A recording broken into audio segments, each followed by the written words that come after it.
This session was a pro-con debate on the use of transbronchial cryobiopsies in the diagnosis of diffuse parenchymal lung disease. Some of the pros of using cryobiopsy for the diagnosis of interstitial lung disease include the fact that the histopathological yield on cryo is excellent, as demonstrated in the cold eye study published earlier this year. Multidisciplinary discussion with the use of cryobiopsy-obtained pathology can increase diagnostic certainty, and the risk profile of cryobiopsy compared with surgical lung biopsy is actually very good. The major risks of cryobiopsy include bleeding and pneumothorax, but these rates are actually low when performed by an experienced operator. The cons for use of cryobiopsy in the diagnosis of interstitial lung disease include primarily the fact that cryobiopsies need experienced bronchoscopists to perform and experienced pathologists to be able to read properly. Cryobiopsy is done in a specific setting with someone trained to do these types of procedures to minimize the risk of bleeding and pneumothorax.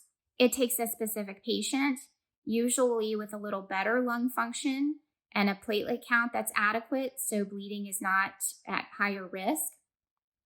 The size of cryobiopsies are not comparable to surgical lung biopsies, although they are much bigger than traditional transbronchial biopsies with forceps. In the cold eye study, the size of transbronchial cryobiopsies were about 7 millimeters, whereas the surgical lung biopsy size was on average 46 millimeters, much larger. Transbronchial cryobiopsy probably will become more useful in the future. However, the limitations and more widespread use now include the lack of experienced bronchoscopists and experienced pathologists in reading these specimens. Yes, there's a very good pro-con debate about the benefits versus the risks of using cryobiopsy for diagnosis in patients with interstitial lung disease. And this is obviously a topic that's quite new to the field. The most recent studies have just come out really in the past couple of years.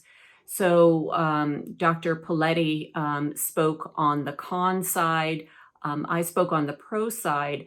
And in essence, I think that we really came to the same consensus, if you will, at the end of the debate, which is that there really is growing evidence that there may be a role for cryobiopsy in the diagnosis of interstitial lung disease. The major benefit is potentially having less morbidity associated with it. That is, less risk of pneumothorax, less risk of severe hospital requiring illness like an exacerbation or death. But the trade-off is that there's a slightly lower yield on the biopsies, probably about 10% lower yield, so maybe about 76% compared to about 84%. However, there's really good evidence from the cold ice study that the cryobiopsies actually are really sufficient and potentially equally valuable when it comes to a multidisciplinary diagnosis in interstitial lung disease. And ultimately, that's really what we're looking for is the diagnosis. And so in the context of clinical information and CT findings, the data that comes from cryobiopsy is typically adequate and sufficient to make a good multidisciplinary diagnosis. So I think that we will see more about this. There's obviously a lot that needs to be done in terms of optimizing the safety. The biggest safety risks with cryobiopsy is obviously is bleeding. And again, this is a technique that's really not equally performed at every center. It's best done at a center that has a huge amount of experience with doing the procedure, is comfortable with the use of a bronchial blocker to limit bleeding.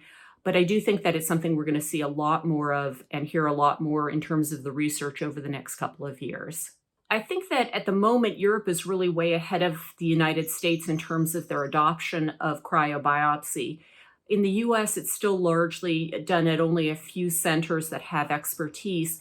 And I think that there probably is a need for a little bit more research before this becomes widely used. But certainly for individual patients that are at centers that have a lot of experience with cryobiopsy and have expert pathologists who are able to interpret the results of cryobiopsy, this may be an alternative.